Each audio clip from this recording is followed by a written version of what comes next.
Here we go. Okay. All right. So, um, Okay, here we go. We're live, okay? So I wanted to bring you on today and to introduce everyone to you because of I think you're kind of awesome. I know we've known each other growing up for I think has it been 50 years? I don't know. So I want everybody to know who you are, and your father was a hero to so many people, and he actually was the principal or whatever to colleges, and now to see you following in his footsteps, and I know your other siblings do their awesome things, but I have this heart and passion that you're following your dad through the education. And so this Renew a Nation you got it. that you founded, I want people to know more about what's on your heart. So if you can Okay. just open up and, I know a lot of the answers, like we had talked about before, are being able to teach our kids. It starts with our kids, doesn't it? Yes. Yes. So go ahead. All right. So my name is Jeff Keaton, and I am the founder and president of Renew a Nation. And I was a pastor for 18 and a half years. And my first church was an inner city church in Miami, Fort Lauderdale. We ended up with about 100 to 150 children from the homes of mostly drug addicts and alcoholics. We got heavily invested in all their public schools. We had a Christian club in 32 middle and senior high schools in Broward County, Florida.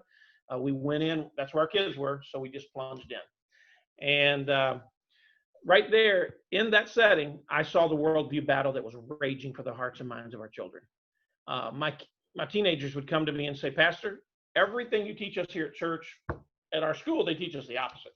You tell us to, save sex for marriage. They tell us to have sex now. I mean, it was just on and on. They told me all this stuff. And I was a young pastor, and I was like, man, these kids have already had this huge disadvantage of being born into the home of an alcoholic or drug addict. And thankfully, many of their parents were getting saved and changing. Their lives were being transformed. But these kids did not have a head start. And I was like, good night. If I had these kids all week long, I only had them for about 2 or 3 hours on Sunday morning and Wednesday nights. But I thought if I had these kids all week long, give them to me for 40 hours a week, I bet you I could really change their thinking. And at that church, God helped us a lot. And several of those kids are in ministry and doing good, but we couldn't save as many as we wanted because we just didn't have the time with them. And they had so many other negative influences all week long. So when I moved to Virginia, I took a church. God opened the door within 24 months for me to launch a Christian school. And Christian schools are not the panacea. They're not everything for everybody. But in my setting, I took my discipleship program for children from 1 or 2 hours a week to 40.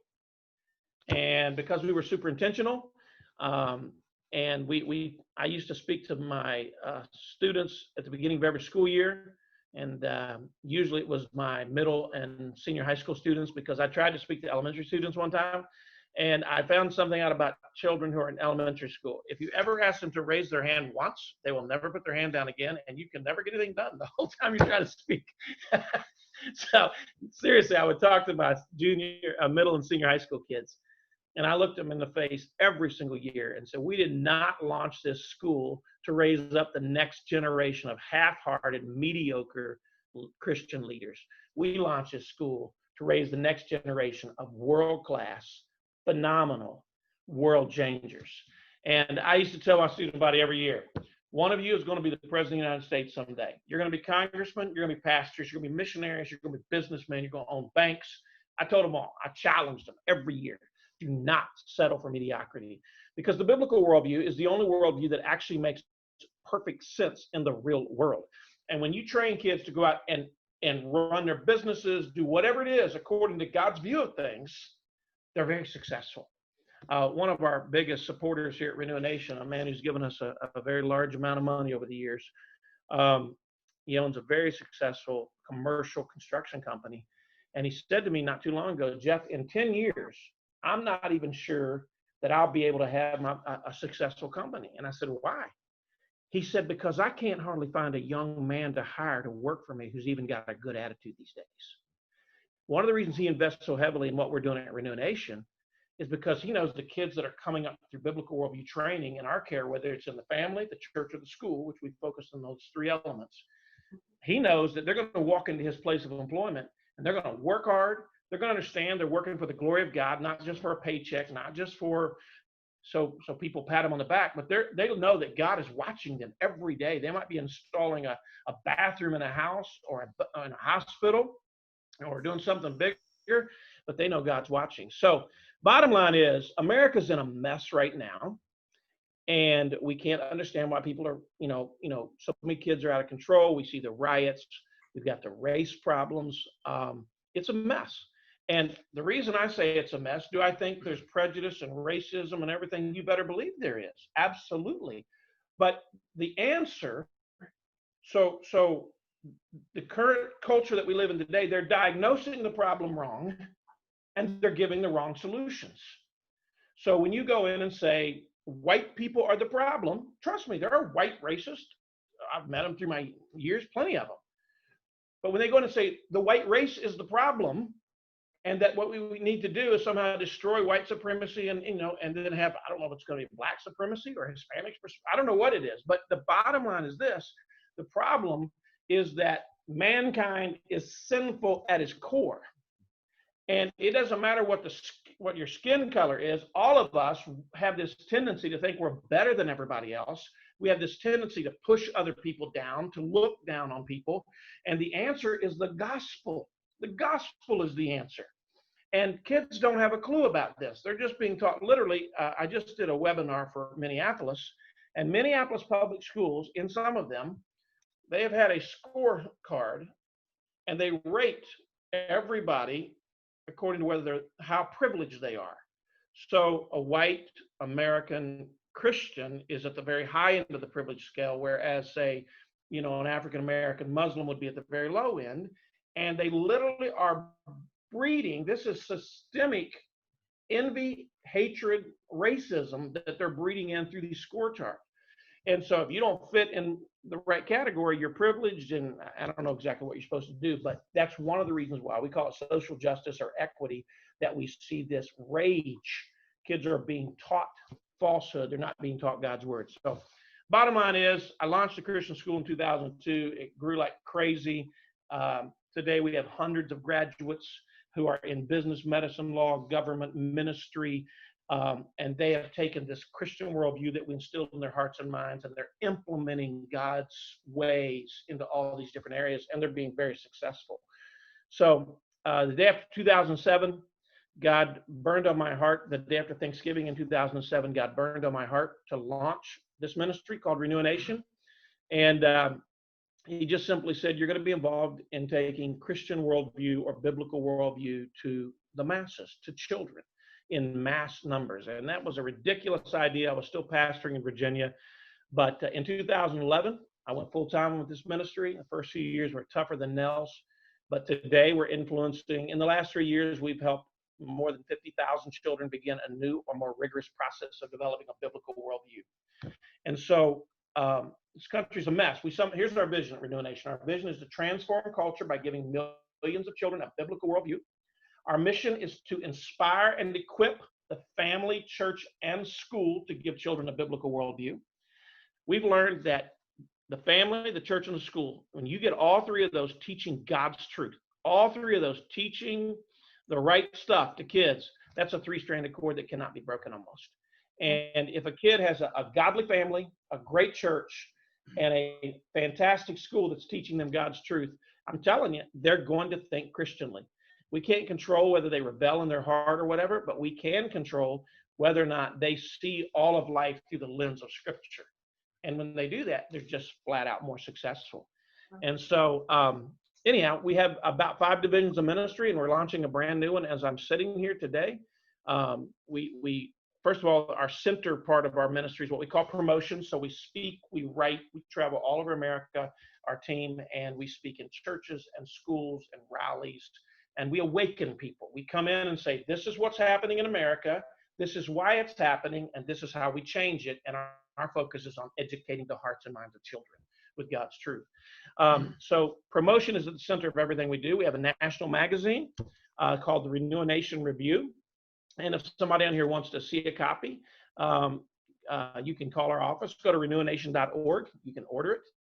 And it's got tremendous articles in there to help you understand what is biblical worldview, how do I pass it on to my children, why does education matter so much, and there's just tons of stuff there. And so promotion. The other thing we have on that side is a brand new book. It's just called Biblical Worldview: What It Is, Why It Matters, and How to Pass It On to the Next Generation. It's a fantastic new book written by our director of Church and Family Ministries, Dr. Josh Mulvihill, and it just came out a few months ago. So you can also go to renewanation.org and find that book. It's a tremendous resource. I know a lot of people I don't think they're aware that a lot of the oldest colleges, Yale, Princeton, they started with the Bible to teach ministers. And a lot of people don't know that that's how they started out. And oh, absolutely. Yeah. Yeah, well, Jonathan Edwards, the father of the Great Awakening in America, one of the Great Awakenings, tremendous preacher, was a president of Princeton, was a leader at Princeton, one of the founders. And you're right. And so education has come a long ways. It's been captured by humanists, secular humanists, people who simply say that there is no supernatural and that God is irrelevant to education, which I like to say that if you don't have God in your education, you're missing so much truth that how can you say that's a well-rounded education? It's not a real world education. Again, the only worldview that actually works well in the real world is the Christian worldview. And I have a video that I show often. A friend of mine went on the streets of Seattle for an hour and a half, and he stood there with a microphone, and all he asked people walking down the street, how do you define right and wrong, and how do you know the difference? And literally in an hour and a half, when he sent me the video, I said, you must have doctored this or something. I said, these people could not have been that far off. Everybody. Was there somebody who had a truth-based answer? He said, no, not one person. And their answers went like this. It was something like, one guy goes, well, many of them said, well, you can't absolutely know right and wrong. It's different for different people. One guy goes, it's a neighborhood thing. One neighborhood chooses this is right and this is wrong. The next neighborhood chooses, something else is right and wrong. And they kept saying it over again. You cannot know. And what I show that video when I'm giving speeches sometimes, and I say to people, I don't show it for an hour and a half. I show a 5-minute clip of it. But I literally, like when I'm done, people are like, oh, they're just exasperated with it, the Christians that I show it to. And what I say to them is actually their worldview doesn't actually work in the real world. They don't even live by their worldview. The guy who said it's just a neighborhood thing, whatever your neighborhood chooses is right and wrong is right and wrong, and whatever my neighborhood chooses is right and wrong is right and wrong.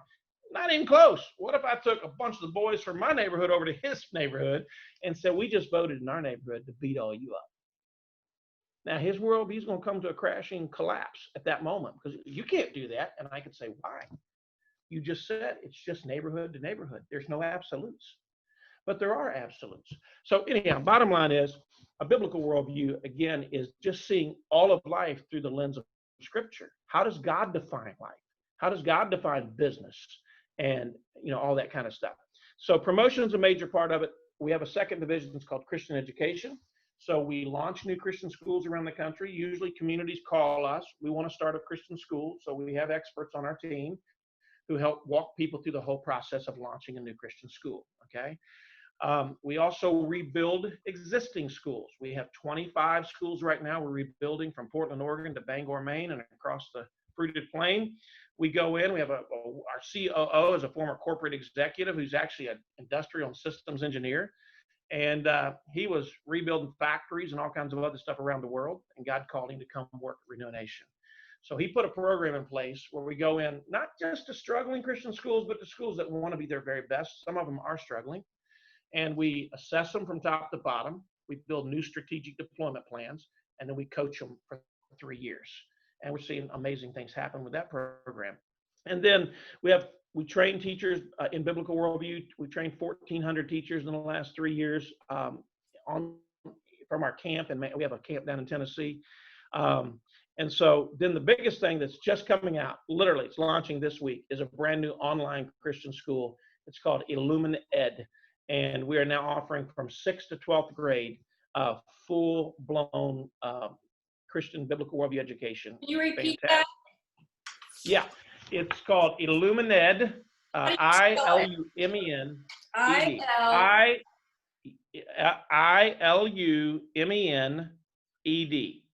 Illumined. .com. And it will be .org. .org. Yeah. Yes, but right now we're rolling it out, just getting ready to roll it out. We're holding it because we think we have a fantastic national spokesperson that if I said her name, you will know her. Everybody will know her son for sure. And so we're waiting to hear back from her. Well, we're in negotiations and we're real close this week. And then we're going to go full bore. But it's going to offer phenomenal. But the difference between our online school is our teachers are live. That's called synchronous. Okay, they're live. So you can watch it on demand. You can't. Every class will be recorded. So if kids are in Africa, and they want to be in our school, they can be, but they would not probably watch it live.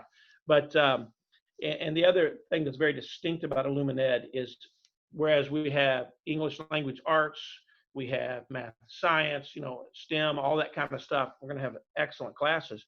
We also, every student from 6th to 12th grade has to take a biblical worldview class every single year. So those look like basic apologetics, why we believe the Bible is true, stuff like that. All the way up to their senior classes and junior classes will be logic and rhetoric.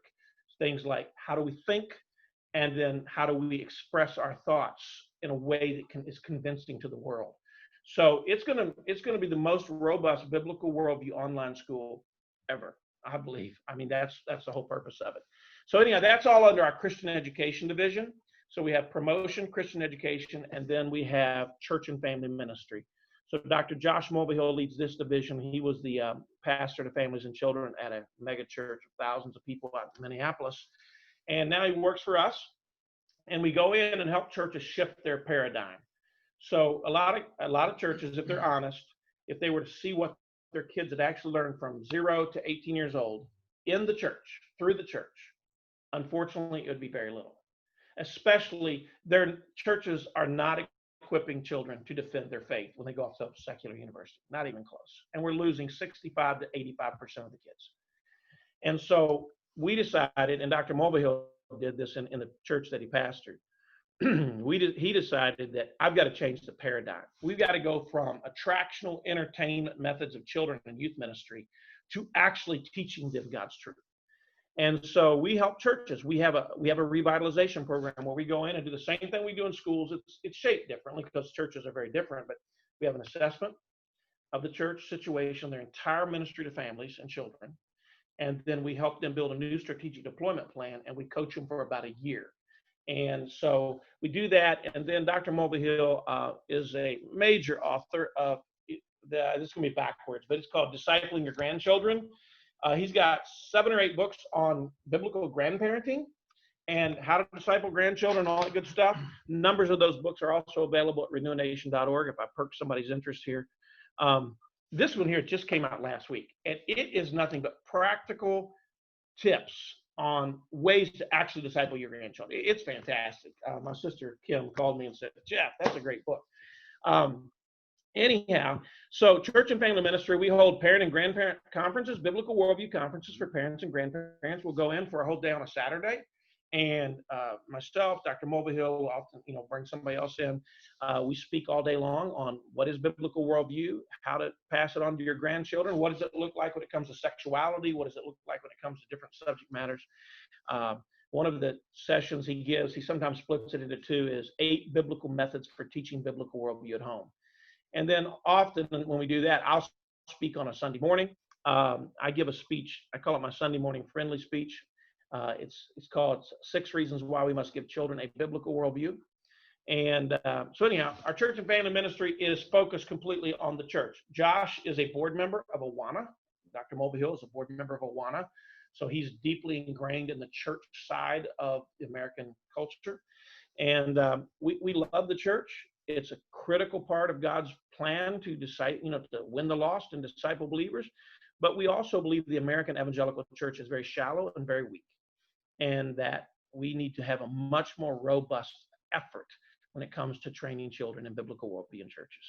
So then we have two other divisions. We have a scholarship division.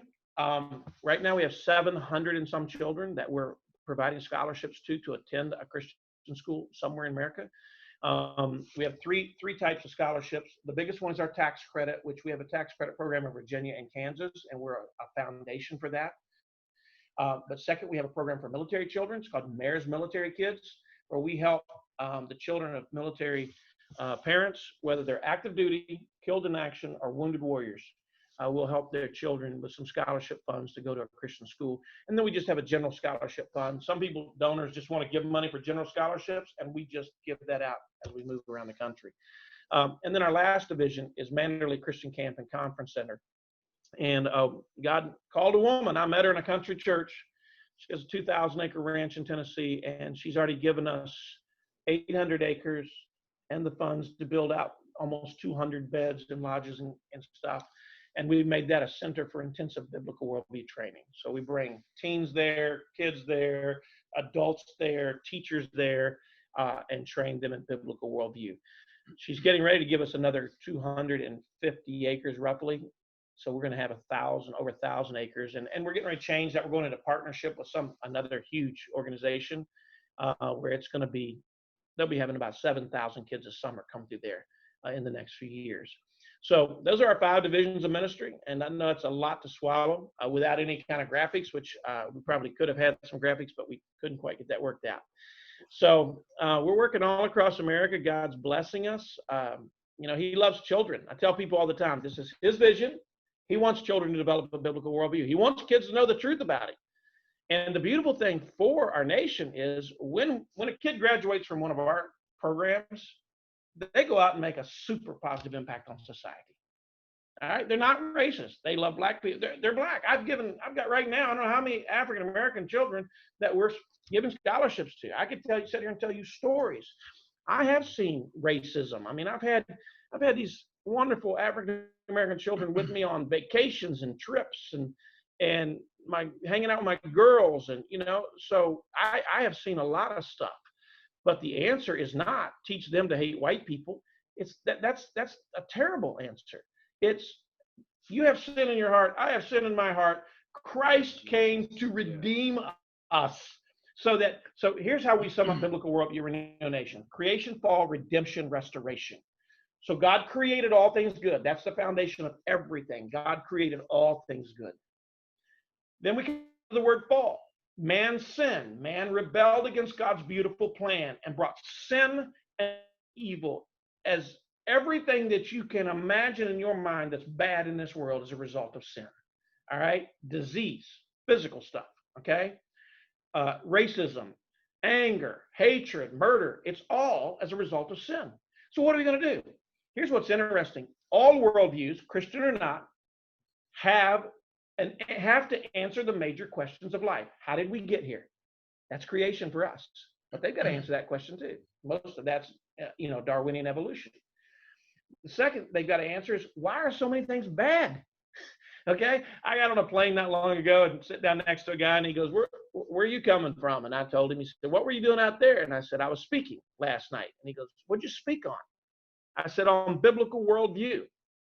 And he said, he was about 70 years old. He goes, I abandoned that a long time ago. He said, I grew up Southern Baptist and I'm an atheist. And which I meet a lot, traveling. And I said, okay. He said, you know what my problem with God is, if there was one? I said, what is it?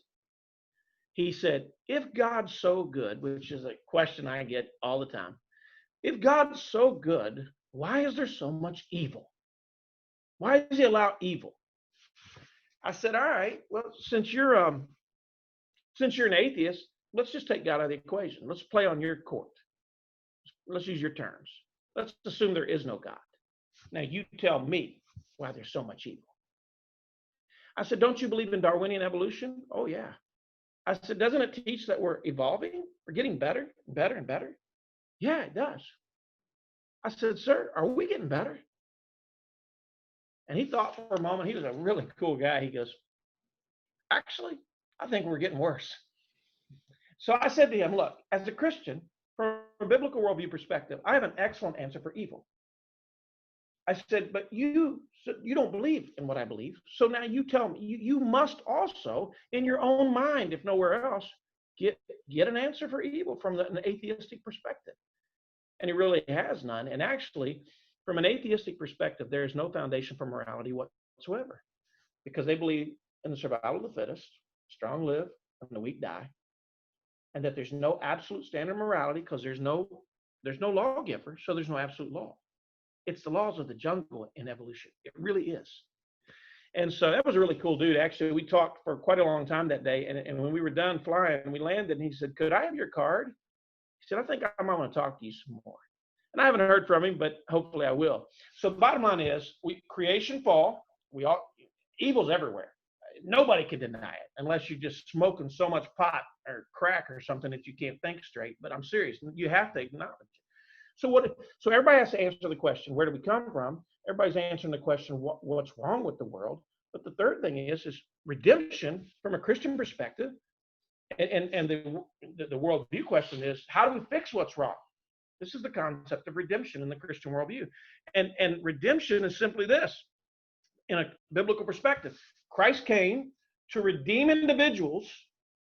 So he does a powerful work in our hearts that takes us from being racist to loving every human being, that takes us from being selfish to being unselfish, that takes us from being takers to being givers.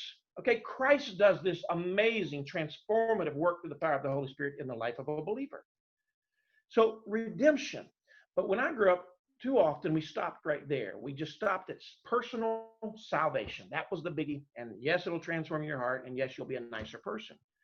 But what we missed was the fourth word of a biblical worldview, and that's restoration. Creation, fall, redemption, and restoration. So here's the cool thing. The reason Christ redeems humans on earth is not just for heaven, but it's also for earth, so that we will become agents of restoration. And so here's in Genesis 1:23 and 26, God gives us what we call the dominion mandate. He says, let us create man in our image. And that was no throw in right there. That is what distinctly makes mankind different from all other creatures in the universe. Think about a human being, a man or a woman, how much more intelligent they are. And evolutionists want to say that our closest relative is the chimpanzee. Compare a human being to a chimpanzee. Chimpanzees could never build a city. They can't write. They can't speak. They can't think into the future. They don't understand the next life. They don't have this understanding of immortality. Human beings have been stamped with the image of God, and we are like God in ways that no other creature on the earth is. That's what gives human beings distinct value, and why it is a sin against the person of God himself to take the life of another human being or to hurt another human being. So bottom line is, we've given this creation a mandate. He only says we create man in our image, but he says so that man can take dominion of the earth. So when we're training a young man or woman in our educational programs, here's what we say to them.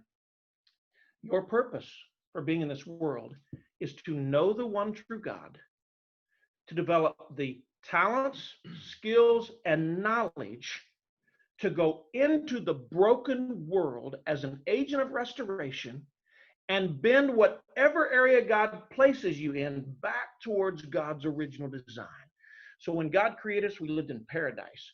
The Garden of Eden was paradise, and that was probably a huge part of the earth. And it was paradise. It was gorgeous. And when we sinned, everything fell. But the Bible says the earth literally groans under the weight of the fall. And yet, I'm thinking of a young police officer right here in the city of Roanoke, where we're headquartered, who came through our school from kindergarten to 12th grade. He's now a police officer in Roanoke, Virginia. And he is working in one of the roughest sections of Roanoke. And guess what that young man is doing through law enforcement? He is bringing justice back to that part of our city. So he's, the fall has brought murder and crime and drugs and evil to that part of the city. David is bringing justice back.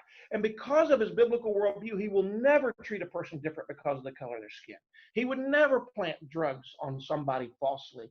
He will be the kind of police officer that everybody would want to show up in their world. Okay?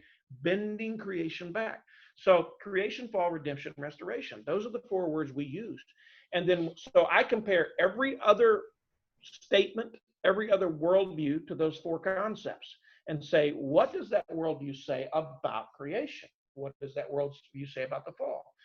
And where we have this identity crisis in American education today, which I could show you textbooks right now being used in public schools all across America. I literally just did one on a webinar we did, showed it, where they're teaching our children the most abominable stuff you've ever imagined. It's child abuse. It's being taught to elementary kids in schools all across America. And it's all about identity. Well, if you don't know who you are as a human being, you don't know that you were created in the image of God that gives you distinct value. You don't understand that male and female are distinctly a part of God's creation, and God has given us roles to play as male and female. Then you can start exploring, I might be one of a zillion different genders. I might be one of, and it's creating mass chaos, absolute mass chaos. And the sociological impact on our children 20 years from now is going to be brutal.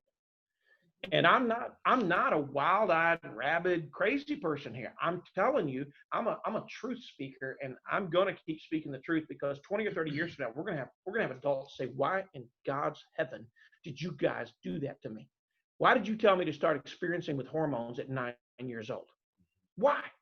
And it's child abuse, and I've been stating it very strongly, and people can get mad at me, but they have no argument against it. Their arguments are not based on truth. It's all on, weird ideas of, your truth is your truth and my truth is my truth. No, it's not. Truth is truth, period. So anyhow, I didn't even know I was going to be on live today. I didn't know I was going to give any kind of presentation today, but Debbie, hey, I knew her when I was like 2 years old. So what she says, she gets. It really has been great to reconnect with you. And I just love watching how your family, you just are amazing people. So it's your dad's fault, your mom's fault. Yeah. Have you seen the book that my sister Becky just wrote about my mom and dad? Yes. Yeah. It's fantastic. Yeah. So for those of you don't know, my mom and dad were married at 17. My dad was 17. My mom was 18. They came from pretty rough backgrounds, but the Lord redeemed them. And they had 9 children, 41 grandchildren. And I think Mom told me this weekend that she has 38 great-grandchildren now. So there's 100, with all the married kids and everything, there's 115, 120 of us now. I think, the talent, the musical ability, that is phenomenal. But doesn't it come from both sides? Yeah. I think, was your mom, she's through the Johnny Cash family? Well, she's a Cash, and some people in our family like to think we're related to him, but who knows? But your dad has it too, so it's like, right? Yeah, my mom started playing the piano when she was a little girl, and it was just kind of unique. And then my dad was playing the banjo, the guitar. He came from the sticks of West Virginia, so he's in the bluegrass. And they both showed up at a little school in Cincinnati, Ohio, and here Dad was trying to play a banjo and everything with a bunch of people who weren't so bluegrass. And anyhow, out of that came, the Kim Collingsworth, and all these other people. So, but a lot of preachers. The quality of the performances and things like that are like second to none. It's just amazing. So it's not like just get on your front porch and start playing. And it's like so captivating when people appreciate good quality, So I Absolutely. like that. Absolutely. So, do you sing in a quartet? I did early on, but I don't have any time to do anything like that now. But I did. I traveled. I traveled in a great group when I was a young guy. And, all of us were musical at some level. I would say I'm the least musical when it comes to singing, but you know, my nephew, Jordan Cragen, also has the Cragen family. They sing all over the country. Mhm. The grandkids are just doing amazing. I don't Yeah. know how many pastors there are now amongst the grandsons. I mean, just a bunch of them. And so it's gone to, you know, 8 of us, 9 kids were in full-time Christian ministry. And then it's now passed down to where at one point I counted, when you count the husbands, wives, and children, there were like 60 of us, either in full-time ministry or preparing to go into it. Right. Right. So, but my mom and dad, they just loved the Lord. They didn't have some fancy formula. They loved the Lord with all their heart, and they were willing to sacrifice everything to be obedient to the And Lord. they did. They did. And so, And you can but Debbie, hey, you can see that same passion through you. So, you know, I'm really proud of you, Jeffrey. Jeff, well, sorry. thank you. Yeah, there you go, Debbie. So, So, anyway, I didn't introduce my friend. This is Chuck Robb. He's our director of strategic partnerships. Did I get that right? Ministry partnership, yeah. Ministry partnerships, yeah. Yeah. And What I was going to say is if any of this has stirred you and you want to know more, you want to get more involved with maybe the work of Renew a Nation, you simply go to renewination.org and there's a Get Connected. And a lot of what Jeff has talked about, you can see, you can read through. There's some different videos, interactive there to get connected. Anything that I may be able to help get you connected, whether you're an individual or an organization, and you kind of maybe are interested in knowing more, maybe partnering with something we're doing, would love to discuss that more with you. So, and appreciate Debbie for setting this up. the illuminated whatever. Illuminated. Think of illumination, think of the light of the gospel and So education, and putting those two words together, and so we have illumined. Gotcha. Bring So light let back me to ask you a question. education. If they go on to that site right now, is it too early? I believe it is. It is up. There's some basic information there, and more is being added to it throughout the next. The best thing to do is just go to renewination.org, and it's so new. We literally decided to launch this about 6 weeks ago because it's a long story. We have a fantastic team. I think it's amazing. It's illumined.org. So what we spelled out earlier, illumined.org, and it will bring you to that page where you can find some more information. You can find, if you're interested in maybe registering your children, you can do that as well there. Also, somebody will contact you if you want to talk to them, Correct. find out more about the program. It's going full blown in the next week. So, but again, it is on there. I think if you go to Renew Nation, it's under divisions. Yes, that's correct. It's under divisions of ministry there on the top bar. Okay. And you can pop that. But Well, yeah.